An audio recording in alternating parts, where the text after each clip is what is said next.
준비하면서 생각하는 것은 말씀을 한두 절만 가지고 했으면 참 좋겠다 이런 생각이 듭니다. 왜냐하면 다룰 것들이 너무 많이 나와요. 그래서 한두 절만 가지고 다루면은 풍성하게 그 말씀에 대해서 풍성하게 나눌 수가 있는데 또 그렇게 되면 이 진도 문제가 있습니다. 그리고 전 폭넓게 이걸 함께 보는 눈이 또 작아지기 때문에 할 수 없이 몇 절을 이렇게 잘라서 하고 있습니다. 사실 오늘 이 본문도 원칙은 한두 절만 하려고 하다가 그래도 보니까 그래서는 안 되겠다고 해서 같이 지금 9절부터 14절을 보게 됐습니다.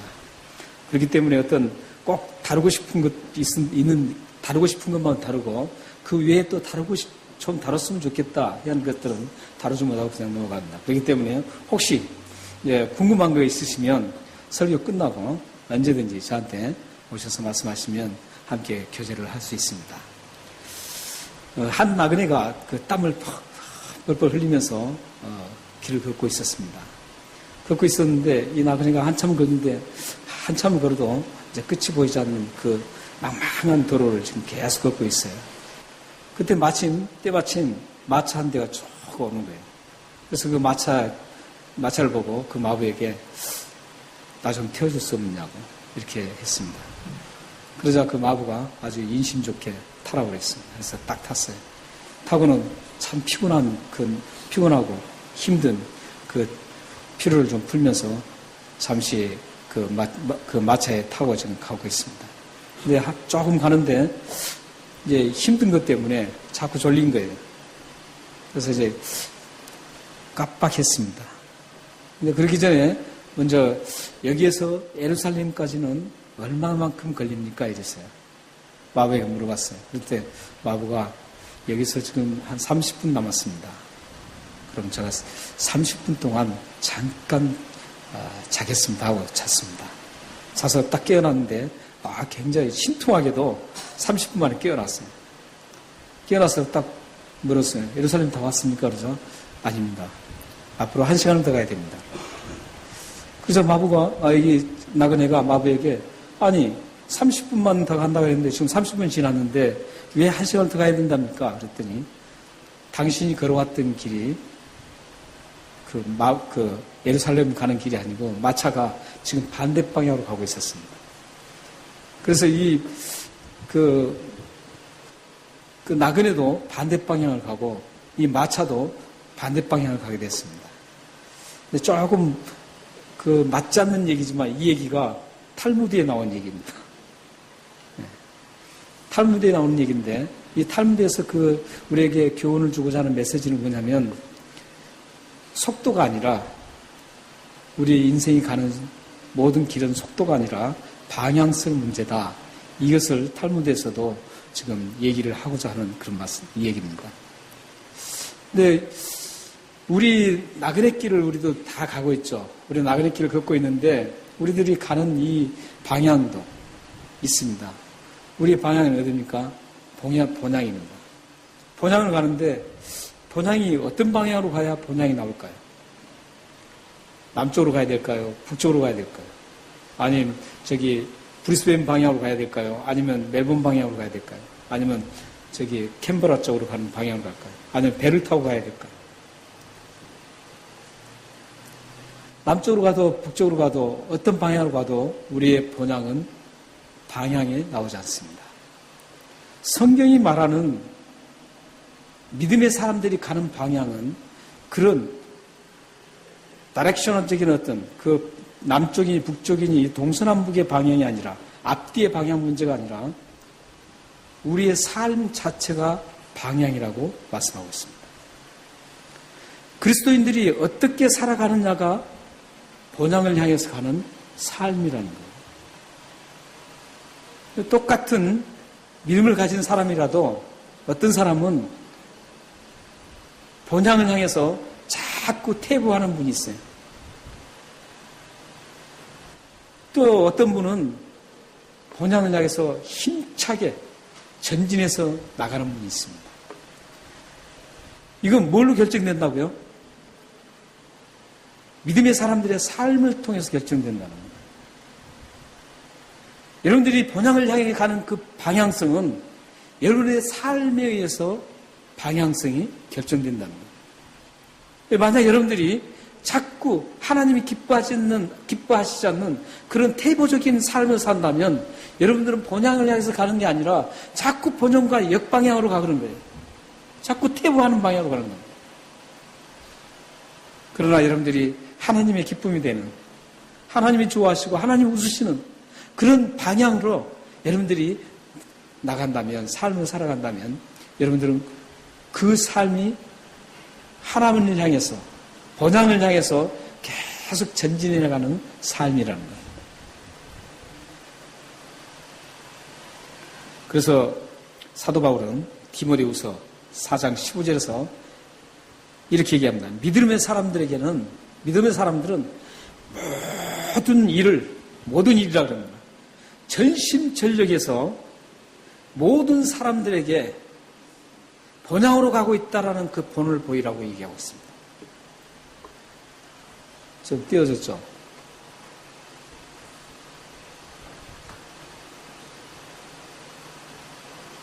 이게 안 맞죠? 한번 찾아봐야 되겠네. 디모데후서 4장 15절.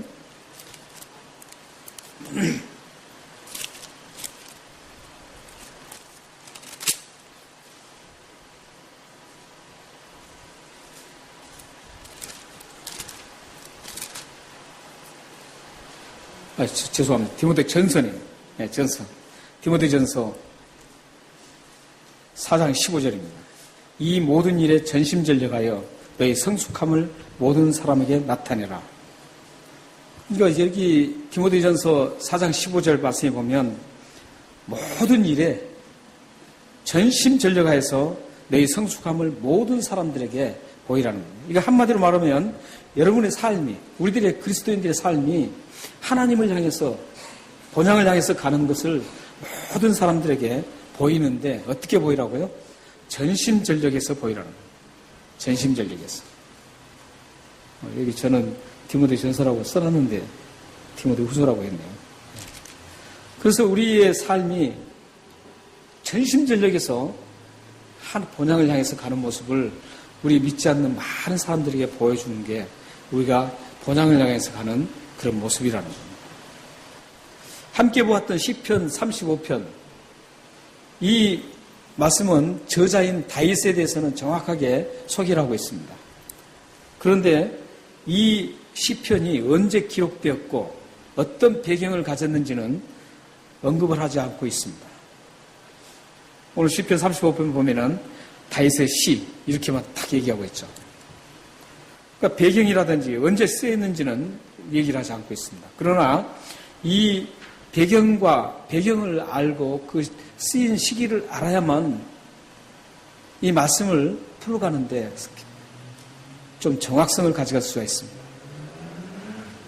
그렇기 때문에 여기에 쓰이지 않았어도 35장 전체 전반적인 부분을 쭉 보면, 내용들을 살펴보면 이 말씀이 언제 쓰였고 어느 사건을 배경으로 했는가를 어느 정도 알 수가 있습니다.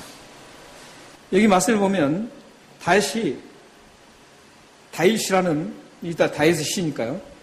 다윗이 어떤 형편에 있는가를 자세히 지금 보여주고 있는데 다윗이 지금 아주 쫓기고 있는 그런 형편들을 쭉 기록하고 있습니다.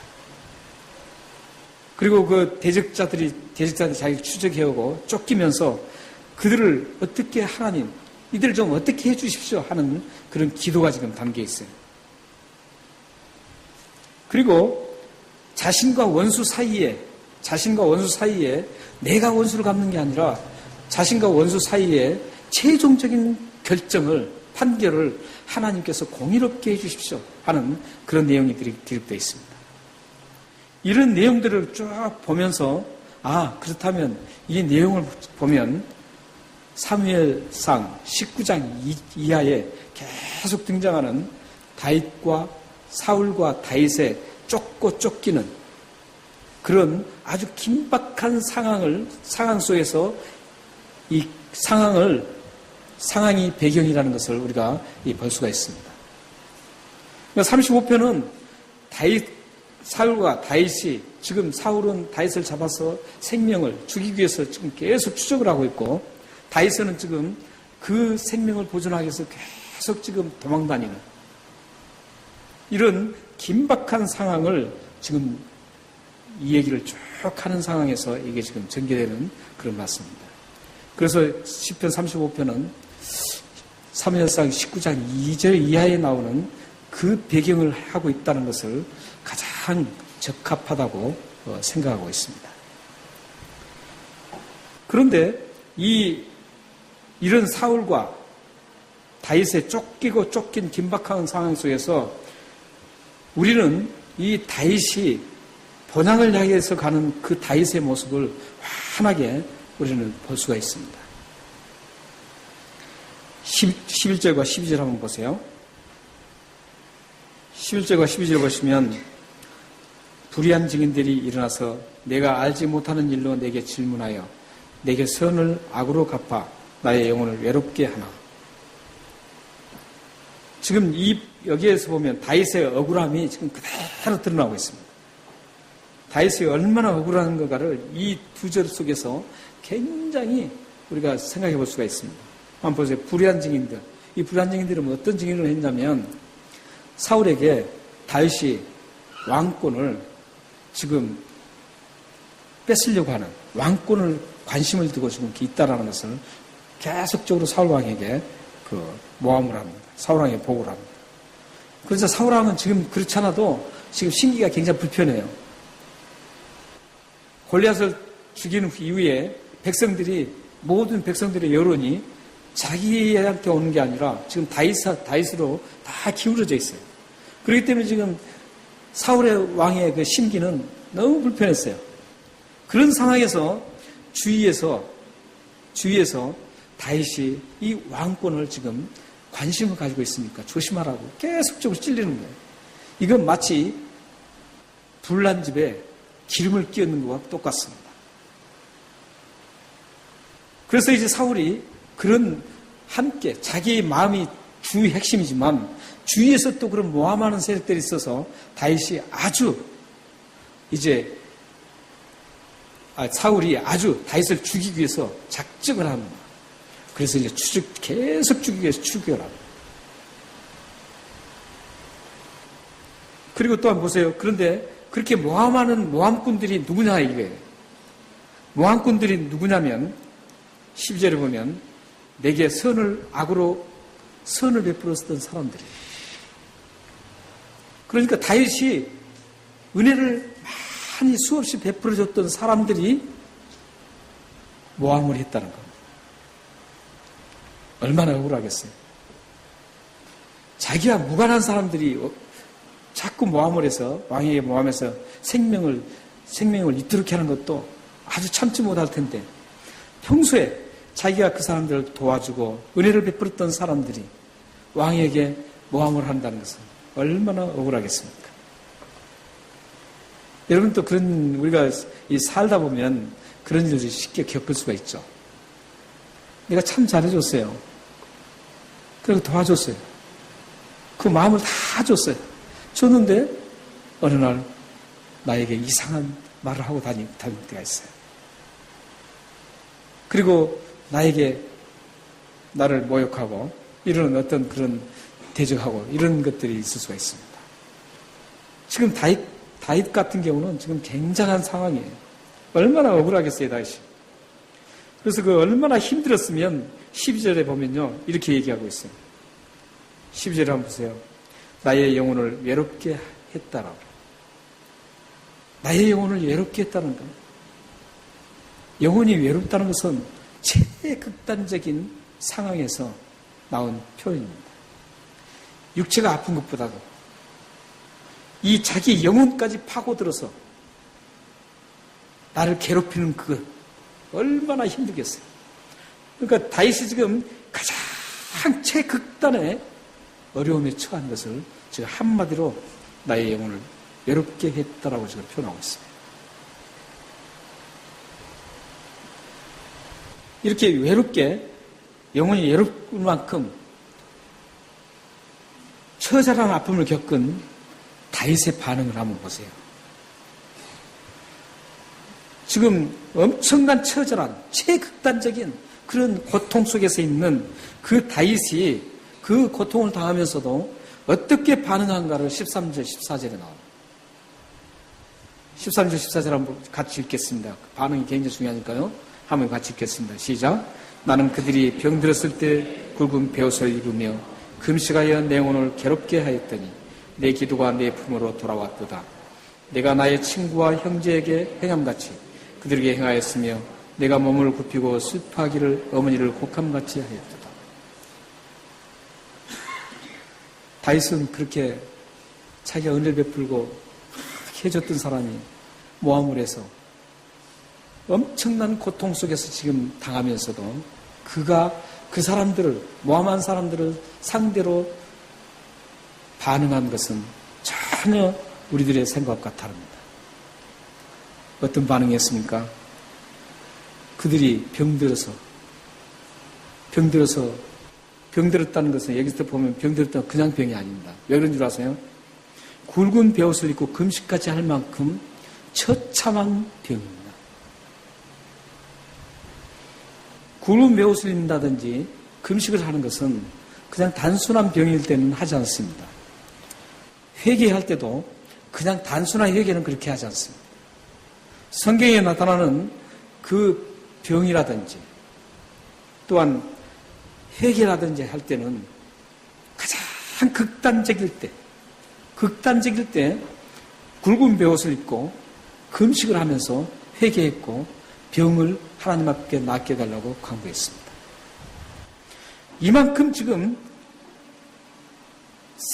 자기를 그렇게 은혜를 베푸는데도 불구하고 자기를 그렇게 극단적인 힘들게 하는 사람들에게 어떻게 해요? 그 사람이 아주 처참하게 지금 고통을 받는 거예요. 그냥 평범한 고통이 아니라 아주 이 사람들이 이제 극단적인 고통을 받는 거예요. 그런 극단적인 힘든 상태에 있을 때 다윗의 반응이 어땠다고요? 그들을 위해서 굵은 옷을 입고 금식을 하면서 기도를 했다는 거예요. 뿐만 아니라 그들을 어떻게 생각했습니까? 나의 친구처럼, 나의 형제처럼 생각하고 그들의 아픔을 슬퍼했다라고 합니다.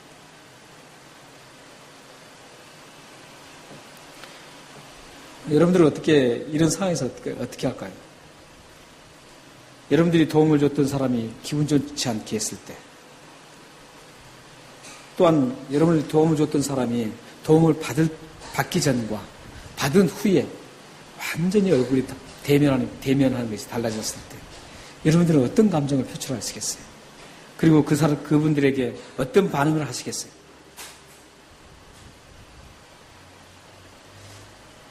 우리는 이 다윗을 보면서 다윗의 삶이 정말 믿음의 사람처럼 살았구나. 이 생각을 하면서 우리들도 여러분들은 하나님은 예수 그리스도를 믿는 믿음의 사람들이기 때문에 우리들도 이런 삶을 살아야 합니다. 세상 사람들과 믿음의 사람들의 삶의 모습이 다른 부분이 바로 이런 부분이에요. 세상 사람들은 나에게 잘못하고 그렇게 은혜 베풀어서 잘못하면 가만두잖아요. 곧장 치는 거예요. 반응이. 어떻게 저럴 수가 있나? 이렇게 하죠. 그리고 만약에 그 사람이 아주 잘못됐을 때 고소하다 그러죠. 그래, 너가 그러니까 벌 받지. 내가 은혜를 그렇게 베풀고 도움을 줬는데 그럴 수가 있느냐? 그러니까 하나님께서 너 가만두지 않는 거야. 이렇게 할 수가 있는 것이죠. 만약에 여러분 가운데서 그런 감정을 가지고 지금까지 조금 살았다면 그런 감정은 세상 사람들이 하는 그런 삶을 따라가고 있다는 증거예요. 그렇기 때문에 여러분들이 지금부터라도 이제 그 세상 사람들이 삶의 방식을 이제 단절해야 돼요. 그런 삶의 방식을 따라서 살지 않아야 돼요. 왜냐고요? 여러분들은 예수 그리스도의 십자가의 보혈로 모든 죄를 용서받은 하나님의 자녀예요. 하나님의 자녀는 어떤 삶의 방식으로 삽니까? 하나님 나라의 방식으로 사는 거예요. 세상 사람들의 삶의 방식이 아니라 하나님 나라의 삶의 방식으로 여러분들이 살아가야 돼요. 하나님 나라 삶의 방식은 다윗과 같은 삶의 방식입니다. 물론 우리는 연약합니다. 나약해요. 순간에 우리는 그럴 수도 있어요. 그건 어느 누구나 다 똑같아요. 아마 다윗도 그랬을 거예요. 그러나 그가 그런 감정과 그런 생각을, 그런 삶을 끝까지 지속하지 않았다는 거예요. 지금까지 여러분들이 만약에 세상 사람들의 삶의 방식대로 저 사람 나에게 섭섭하게 했을 때, 내 은혜 베풀은 섭섭하게 했을 때, 왜 저러나? 저 사람 망했으면 좋겠다. 그랬는데 망했어요. 고소하다. 쌤통이다.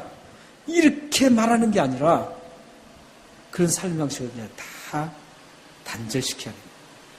단절시키고 나에게 좀 섭섭하게 해도 다 용서하고 용납해주고 사랑이고, 이게 우리 그리스도인의 하나님 나라의 사람들의 하나님 나라의 그 규칙이에요.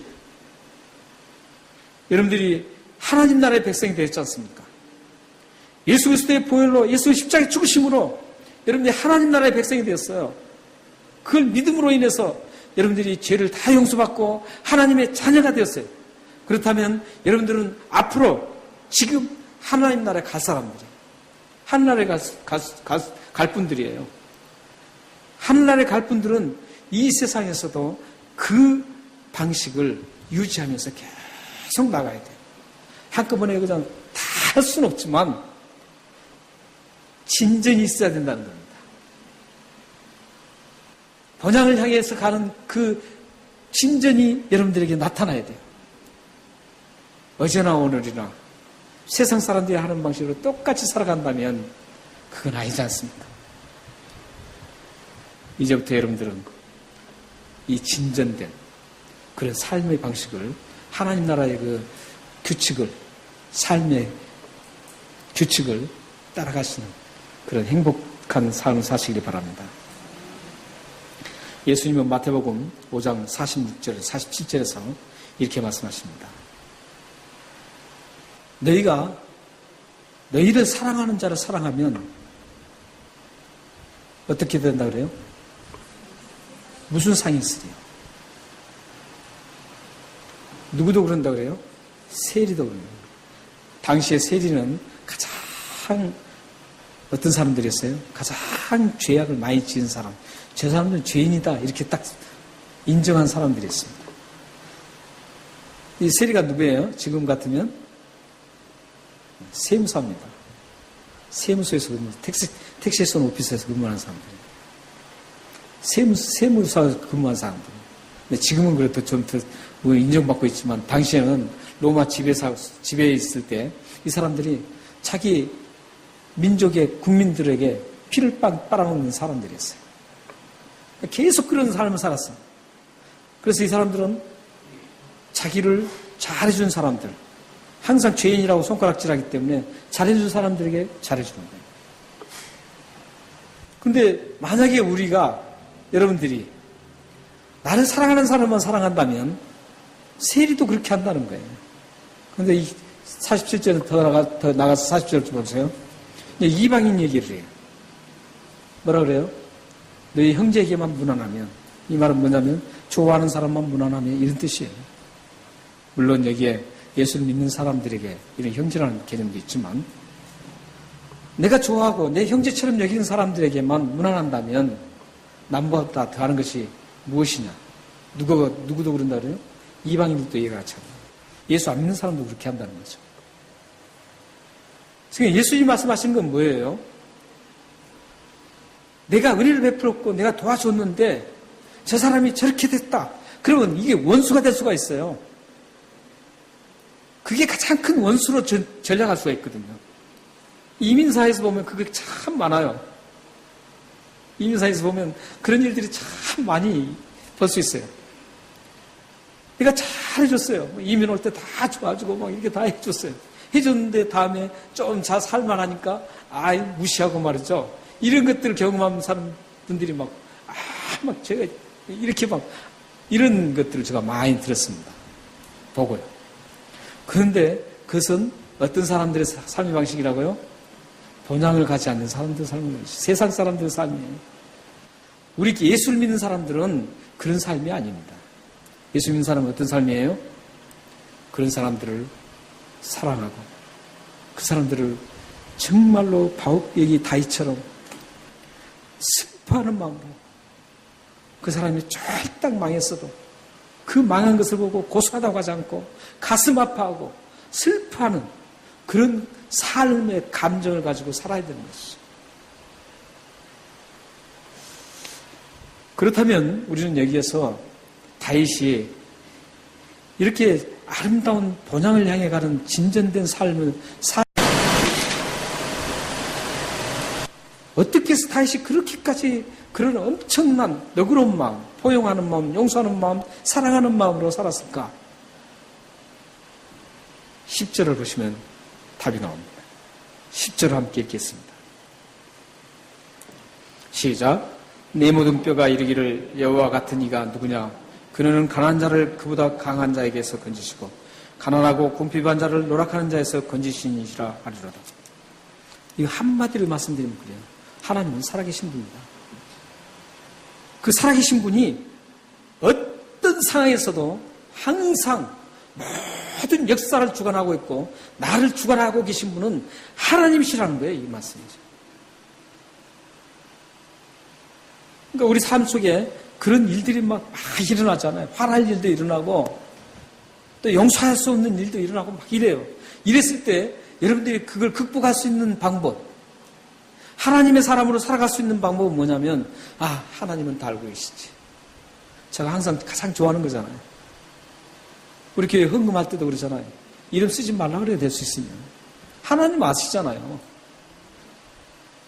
헌금 제가 이렇게 이름도 하도 헌금 절대 이름 제가 부르지 않습니다. 왜냐고요? 제가 부르면 여러분 상금 없어져요. 하나님은 다 아세요. 그러니까 저는 봉투를 가지고 누가 헌금했는지도 몰라요. 우리 교회는 정말 감사해요, 이제. 봉투에 이름을 안 쓴 분들이 너무 많아요. 참 저는 감사해요, 그게. 그러나 저는 그거 놓고 기도해요. 하나님, 이분 저는 모릅니다. 하나님 아시죠? 하나님, 이분 복을 많이 내려주세요. 이 가정에 하나님께서 아름답게 세워서서 하나님의 영광을 온 세계에 드러날 수 있도록 하나님 역사해 주십시오. 이렇게 합니다. 하나님은 아시는 거예요. 하나님은 모든 걸 다 아세요. 모든 걸 다 아신다고요. 그 하나님이 알고 계시기 때문에 나의 억울함도 다 하나님을 바라보면 다 사라질 수 있어요. 다 용서해 줄 수 있어요. 다 그 사람을 사랑하고 그 사람들은 나에게 어떤 것을 해도 그 사람을 용서할 수 있어요. 저도 참 그게 부족하지만 여러분들이 지금까지 저를 수십 년 동안 봐오셨어요. 제가 이 설교를 할 수 있을 만큼은 됩니다. 여러분들이 그 모습을 다 보고 오셨어요. 그렇기 때문에 제가 이 설교를 할 수 있습니다. 만약에 제가 어떤 사람, 저에게 막 굉장히 했던 분들의 감정을 가지고 제가 일이 했다면 저 설교를 못해요, 이거. 이 설교 양심상 못합니다. 그러니까 여러분들 앞으로도 저에게 아주 못되게 굴세요. 그래도 저는 전혀 까딱 없습니다. 왜 그런 줄 아세요? 하나님을 알고 계시기 때문에. 하나님 다 알고 계세요. 여러분들 혹시 우리 지체들과 이렇게 교제 속에서 좀 마음, 저 사람 왜 나를 저래? 나를 무시해? 그래. 이렇게 하지 마세요. 혹시 여러분들이 그렇게 했다 그래도, 만약에 그런 걸 받았다 그래도, 하나님 아시지. 하나님 저 사람 저런 마음 갖지 않도록 하나님 도와주십시오. 기도해 주세요. 또 여러분들 무시를 막 당하고 막 어떻게 다 당했어요. 그러면 내가 언젠가 내가 갚겠다.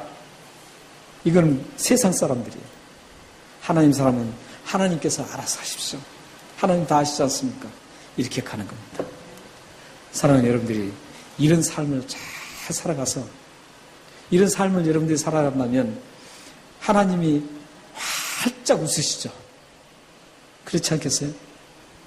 여러분 그런 모습을 보면서 하나님은 정말 호통스럽게 호탕하게 껄껄껄껄 웃으실 것입니다. 마지막으로 우리 성경 한 군데 하나님 다 아시는 것을 성경 한 군데 확인하고 마치겠습니다. 다 같이 한번 읽겠습니다. 여호와여 주께서 나를 살펴보셨으므로 나를 아시나이다. 주께서 내가 앉고 일어섬을 아시고 멀리서도 나의 생각을 밝히 아시오며 나의 모든 길과 내가 눕는 것을 살펴보셨으므로 나의 모든 행위를 익히 아시오니 여호와여 내 혀의 말을 알지 못하는 것이 하나도 없으시니다. 하나님은 다 아십니다. 기도하겠습니다.